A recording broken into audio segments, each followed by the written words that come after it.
साथियों नमस्कार, बहुत बहुत स्वागत है आप सबका हमारे चैनल पर। साथियों आज है सोमवार और हर मंडे को रेमंड वीकली क्विज के नए प्रश्न पूछे जाते हैं। तो इस बार भी नए प्रश्न आ चुके हैं, चलिए देखते हैं इस सप्ताह का, इस सोमवार का रेमंड वीकली क्विज क्या क्या प्रश्न पूछे गए हैं और उनके सही उत्तर क्या होने चाहिए। चलिए शुरू करते हैं। देखिए रहा आज का पहला प्रश्न रेमंड वीकली क्विज का। भारत का कौन सा संविधान नागरिकों को वैध संघ और यूनियन बनाने की स्वतंत्रता देता है? प्रश्न आपने देख लिया। तो इसका सही उत्तर है अनुच्छेद 19(1)(c), article 19(1)(c). Option number B सही है, हमने सेलेक्ट कर लिया, सबमिट कर दिया, बिल्कुल सही जवाब, इवन 100 पॉइंट्स।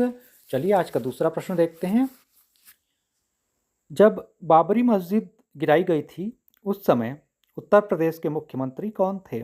आपको बताना है जब बाबरी मस्जिद गिराई गई थी उस समय उत्तर प्रदेश के मुख्यमंत्री कौन थे? तो ये थे कल्याण सिंह।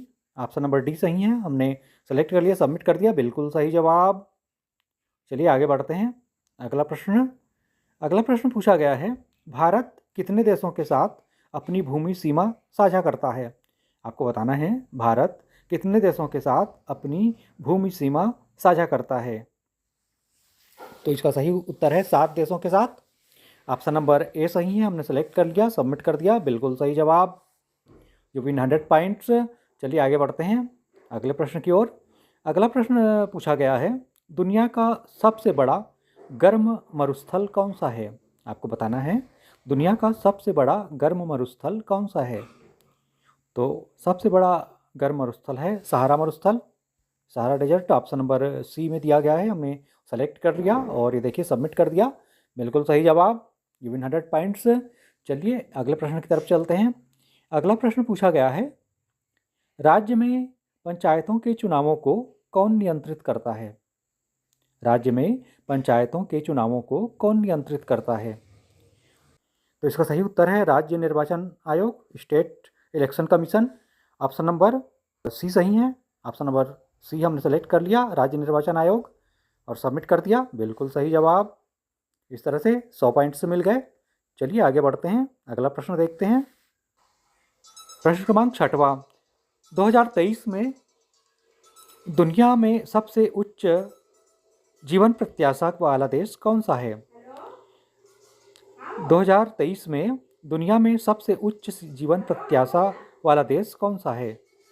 तो ये है मोनाको। ऑप्शन नंबर डी सही है, हमने सेलेक्ट कर लिया, सबमिट कर दिया, बिल्कुल सही जवाब। इस तरह से फिर से 100 पॉइंट्स मिल गए। चलिए आज का अगला प्रश्न देखते हैं। अगला प्रश्न पूछा गया है, ग्रह ज्ञान की ग्रीक देवी कौन है? ग्रह ज्ञान की ग्रीक देवी कौन है? तो इसका सही उत्तर है एथेना। ऑप्शन नंबर बी सही है, हमने सेलेक्ट कर लिया, सबमिट कर दिया, बिल्कुल सही जवाब। इस तरह से 100 पॉइंट्स पुनः मिल गए। चलिए आगे बढ़ते हैं, आज का अगला प्रश्न देखते हैं। स्वतंत्र भारत के पहले रक्षा मंत्री कौन थे? आपको बताना है स्वतंत्र भारत के पहले रक्षा मंत्री कौन थे। तो स्वतंत्र भारत के पहले रक्षा मंत्री थे Baldev Singh. Option number D सही है, हमने सेलेक्ट कर लिया, सबमिट कर दिया, बिल्कुल सही जवाब। साथियों वीडियो यदि आपको पसंद आ रही हो तो लाइक और शेयर जरूर कीजिएगा। चलिए आज का 9वां प्रश्न देखते हैं। पृथ्वी को उत्तरी और दक्षिणी गोलार्ध में बांटने वाली काल्पनिक रेखा का नाम क्या है? पृथ्वी को उत्तरी और दक्षिणी गोलार्ध में बांटने वाली काल्पनिक रेखा का नाम क्या है? तो इसको कहते हैं भूमध्य रेखा या इक्वेटर। ऑप्शन नंबर ए सही है, भूमध्य रेखा, हमने सेलेक्ट कर लिया, सबमिट कर दिया, बिल्कुल सही जवाब, यू विन 100 पॉइंट्स। चलिए आज का अंतिम प्रश्न देखते हैं, 10वां प्रश्न। 10वां प्रश्न पूछा गया है, भारत में सबसे बड़ा सार्वजनिक क्षेत्र का बैंक कौन सा है? आपको बताना है भारत में सबसे बड़ा सार्वजनिक क्षेत्र का बैंक कौन सा है।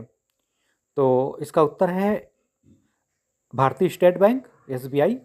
ऑप्शन नंबर डी सही है, हमने सेलेक्ट कर लिया ऑप्शन नंबर डी और सबमिट कर देते हैं। चलिए बिल्कुल सही जवाब। इस तरह से कुल 1000 पॉइंट्स मिल गए। रेमंड वीकली क्विज में पूछे गए प्रश्नों के सही उत्तर अभी हमने देखे, और यदि आपने डेली जो ऑफलाइन क्विज है उसके आंसर IDFC जो ऑफलाइन क्विज है उसके जो सही उत्तर सबमिट नहीं किए हैं तो कर लीजिएगा। चलिए मिलते हैं फिर अगले वीडियो में नए प्रश्नों के साथ, नई जानकारियों के साथ। बहुत बहुत धन्यवाद आप सबका। Thank you for watching.